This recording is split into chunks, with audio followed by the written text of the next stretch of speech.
Wayanad Nellarachal Karapuzha അണക്കെട്ടിലേക്ക് jeep മറിഞ്ഞ സംഭവത്തിൽ നാദാപുരം സ്വദേശികൾ എത്രയാണ് 5 നാദാപുരം സ്വദേശികൾ കസ്റ്റഡിയിൽ.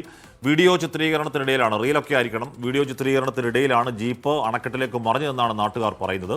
എന്തായാലും അത് അപകടകരമായ മേഖലയാണ്. അപകടകരമായ മേഖലയിൽ ഈ കുന്നിലേക്ക് ജീപ്പ് ഓടിച്ചു കയറ്റി റീലെടുത്ത് അതിട്ട് ലൈക്കും ഷെയറൊക്കെ മേടിക്കാൻ വേണ്ടി നോക്കിയാണെന്ന് തോന്നുന്നു. അത് പക്ഷേ മൂക്കുകുത്തി വെള്ളത്തിൽ വീണു. സുർജിത്ത് തയ്യാറാക്കിയ റിപ്പോർട്ടാണ്.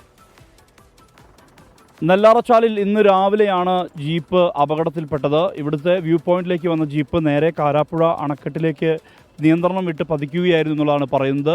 ഒരാളാണ് ജീപ്പ് ഓടിച്ചിരുന്നത്, മറ്റുള്ളവർ ആ ദൃശ്യമെല്ലാം ചിത്രീകരിക്കുകയായിരുന്നു. ഇതിനിടയിലാണ് ജീപ്പ് ബ്രേക്ക് നഷ്ടപ്പെട്ട് നേരെ ഈ കാരാപ്പുഴ അണക്കെട്ടിലേക്ക് പതിക്കുന്ന ഒരവസ്ഥ ഉണ്ടായിട്ടുള്ളത്. നാദാപുരം സ്വദേശികളാണ്. ഈ നാദാപുരം സ്വദേശികളായ 5 പേരെയും പോലീസ് കസ്റ്റഡിയിൽ എടുത്തിട്ടുണ്ട്. ജീപ്പ് ഇപ്പോൾ ഉയർത്താൻ വേണ്ടി കഴിഞ്ഞ ഒരു സാഹചര്യമാണ്. അത് ട്രാക്ടർ ഉപയോഗിച്ച് വടം കെട്ടി ആണ് ഈ ജീപ്പ് ഉയർത്തിയിരിക്കുന്നത്. എന്തായാലും ഇത് തുടർച്ചയായി ഇങ്ങനെ ഈ നെല്ലാറച്ചാൽ മേഖലയിൽ അപകടങ്ങൾ സംഭവിക്കുന്നുണ്ട്.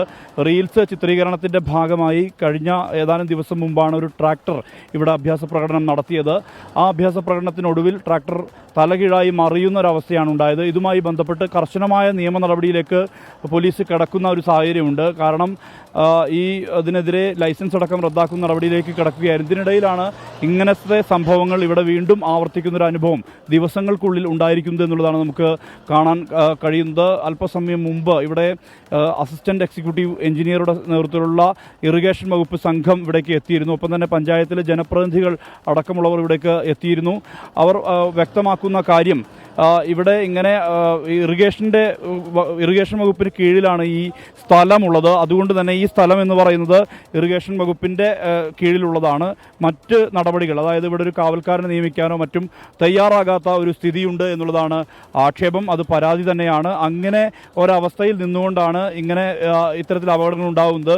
ഒരു കാവൽക്കാരനെ നിയോഗിക്കുകയോ മറ്റോ തയ്യാറാവുന്നില്ല. പലരും റീൽസ് എടുക്കാനും മറ്റും ഇവിടേക്ക് എത്തും. അങ്ങനെ ആണ് ഇങ്ങനെ അപകടങ്ങൾ സംഭവിക്കുന്നത്. നിയന്ത്രണം വിട്ട് നേരെ ഇത് കാരാപ്പുഴയിലേക്ക് പതിക്കുകയായിരുന്നു. ഈ സാഹചര്യത്തിൽ അസിസ്റ്റന്റ് എക്സിക്യൂട്ടീവ് എഞ്ചിനീയർ വ്യക്തമാക്കുന്ന കാര്യം, ഇവിടേക്കുള്ള വാഹനങ്ങളുടെ പ്രവേശനം താൽക്കാലികമായി നിർത്തിവെക്കുകയാണെന്നുള്ളതാണ് അറിയിച്ചിട്ടുള്ളത്. നിരന്തരം ഇങ്ങനത്തെ സംഭവങ്ങൾ ആവർത്തിക്കുന്ന ഒരു പശ്ചാത്തലത്തിൽ വലിയ അമർഷം ആളുകൾക്കിടയിലുമുണ്ട്. എന്തായാലും കർശന നടപടിയുമായി മുന്നോട്ട് പോവുകയാണ് പോലീസ്. സുർജിത്ത് അയ്യപ്പത്ത്, 24 വയനാട്.